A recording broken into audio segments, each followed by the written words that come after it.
and today I'm here with my sister because I'm going to experiment on her. Okay, so last time I used L'Oreal on my friend and L'Oreal kind of noticed me and sent more products! So I balik that. I convinced her to say yes to me na mapag-practicean ko. She's never dyed her hair, so her hair is not a virgin. Very pure.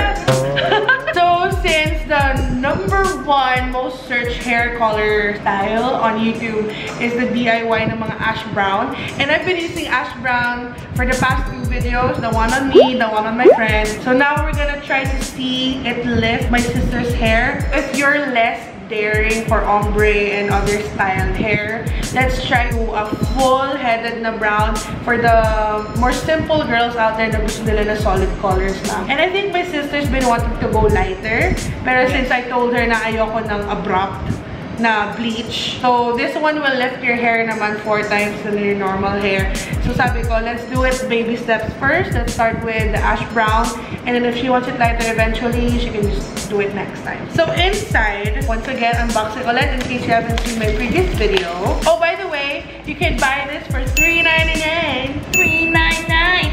And it comes with an instruction. So this is very important, lalo na if you're going to do it the whole head. Last time naman in my other video kasi nag-ombre tayo, so I didn't really talk more of the instruction. But since this is very vital, lalo na kung first timer kayo like her, we shall read the instruction. Attention! For best and even hair color result, open and read. Open and read. Okay. Step 1. Diagnose your hair. Natural, virgin, or rebonded? Are you a natural and virgin? Yes. So apparently, if it's rebonded, you can't color your hair because since it lifts the hair more, mas mataas yung lifting power niya, it might damage rebonded hair. Pero previously dyed hair, I think that's fine. So for previously colored hair, meron dito ulit instructions before, and then it can go up to this color. Tapos pag na-dye mo siya like kunwari black, which is a hard color to lift, it will lift pero mga 1 or 2 shades lang. Siguro 1 shade lang. Grabe yung pigment sa black hair. What are you doing? So, this is complete naman. Pag binili niya, makikita niyo to. Second, sectioning the hair. Specific instruction siya. Her hair is quite thick as well, pero we only need to do it 4, which is easier if you want to DIY your hair. Pero I think in this case, it's better to have an ate with you. Okay, so you section it 4, like 1, 2, 3, 4. Okay? So number 3, coloring lengths. This is very important as we don't want our roots to be lighter than our lengths. Than the rest of our head. Kasi usually yung mga mali na nagagawa ng mga first timers, the roots are lighter than the rest kasi they included first. So once nag-start tayo from length, ito nga. So example, kunwari yan, naka-section na siyang ganyan. This is length to roots. Ay, malebo mo. This is length to tip. When we color it, we start it here first in the middle and then we go down. Tapos later on, pag natapos mo na yung buong ulo, we wait for 15 minutes, 15 to 20 minutes, and then sa roots naman. I guess you can do it yourself, pero it'd be a lot easier if you have someone to help you. And then, yung pag-apply niya, it's better daw kapag yung, kunwari itong section na to, it's better if you start with the lower because this is more exposed and it can go lighter naturally. So we start on the lower part palagi. So here, this lower section, we start also sa lower part and then like that. Oh, may Tagalog. Obserbahan ang pagpalit ng kulay ng mga hair roots. So once na-notice mo daw na yung lens mo nag-match sa roots, then you can wash it na. But mostly, it'll be 10 to 20 minutes. So that should be fine. All in all, parang naging 15 plus 20. 35. Parang naging 35 minutes siya all in all nakababad hair. Okay! So that is it. Let's start! So since we're gonna do this like very DIY-ish, we will be using, like kunwari wala kayong mga normal na gamit sa bahay, we will use it from the tube. Sabi ko sa last video na hindi ako sanay gumamit from the tube. That's why gumamit ako ng bowl and a brush. But not everyone has that, so we'll do it the DIY way. Once again, meron pa gloves si L'Oreal. So we open the bottle and then we put... Okay, so by the way, this is a pre-serum. Bakit mo ko sinushush? No, nag-sound effect. Okay. This is a pre-serum. You apply this all over her head to support the hair para hindi siya maging brittle. And then they also have conditioner. Oh, you shake it. Oh? Yeah. Shake, shake. Stop. Baby! Stop, make you shake! Yeah, pero it's open! Oh, I didn't know.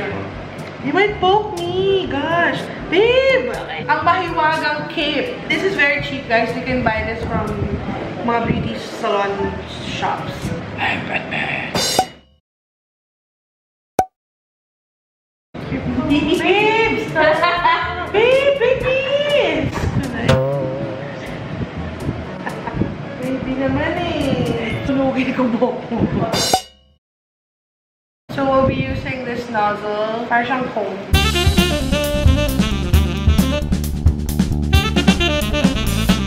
So, like this. Once again, start from the middle. Yan. Then you can use the comb to like spread it like that. Okay, and then when you apply it, just leave 1 inch from the roots. Tapos balikan na lang natin siya dito. Then you use your hands to spread it. So just like in the previous video, I'll just speed this up and come back later.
Guys, we are back. Are you ready to see?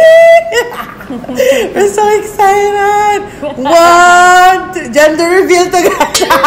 Paglabas lalaki na siya. Guys, 1, 2, 3! Cutie! Ayan. So, nag-lift talaga siya. I love it. Look, in comparison, nakuha siya. It's very true to the box. But take note kasi her hair was virgin. So, it worked really, really great on her hair. 4 easy steps to have lighter hair. Excellent Fashion Ultra Lights from Loreal. So, dahil nga nakipag-partner si Loreal for this video, we will have a contest! She's brunette! So, quick contest. Okay, so you can win via 2 ways. Tama ba? So, there's one on Facebook and there's also one on Instagram. For Facebook, just share this video and then use our hashtag Color with Confidence. And then you can also use na lang din my hashtag AngKikayKo. So, it's AngKikayKo and Color with Confidence. And on Instagram naman, screenshot this. And then post it on your Instagram with the same hashtag, Color with Confidence and AngKikayKo. And you want to see the prizes. It's really cute. You will get the whole set of the Fashion Ultra Lights. If you want to be brunette. Yeah, but this is worth, $3.99 each. Do the math. Around 1, 2. 1, 2. And so you will get an ash brown, ultra natural brown, and ultra golden brown. You will get all 3 if you win. And an additional mirror bag. Ooh, so flashy. Ooh. Shiny shimmery. Oh, it's really nice. It's actually a nice tote bag. Oh, diba? It's really pretty. So, once again, just to review the rules, share this video on Facebook, use our hashtag Color with Confidence and AngKikayKo, and also screenshot this on your Instagram and use the same hashtag Color with Confidence and AngKikayKo. Basta use the hashtag and we will find any of your screenshots. It could be of her looking ugly, it could be me looking all cute, whatever, just use the hashtag. So contest will end. I'll just put the date here because I'm not quite sure until when they want it to end. Okay, so that's it. Kikay of the day is this Magpie.914. Congratulations! You are the Kikay of the day. If you want to be the next video shout out, just comment down below. Hashtag Kikay of the day. And you can also comment on any of my Instagram. Hashtag Kikay of the day. So that I know that you want to be the next video shout out. So that is it. I have nothing else to say. Please like, comment, and subscribe. Pass it on to people who you know would want this hair color. Wait, That's it. I have nothing else to say. And with all that said, I want you guys to never forget that you are beautiful. Bye. God bless. Good to meet